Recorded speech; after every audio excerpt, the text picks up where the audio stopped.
Welcome to the Explainer. Today, we're breaking down flame-retardant mesh fabric in literally under 1 minute. Let's go. So imagine a blazing inferno. How on earth do you actually survive and stay cool in 500-degree heat?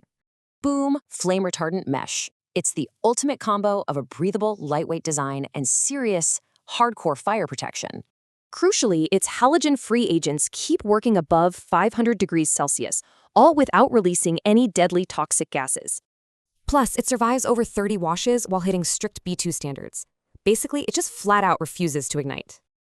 Fabric choice matters. Polyester gives you budget-friendly industrial toughness, while nylon brings superior heat resistance for extreme environments. So where's this actually saving lives? Everywhere, from intense firefighting suits and military vests to high-heat metallurgy gear. As our 60 seconds wrap up, you gotta ask yourself, is your protective gear actually up to par?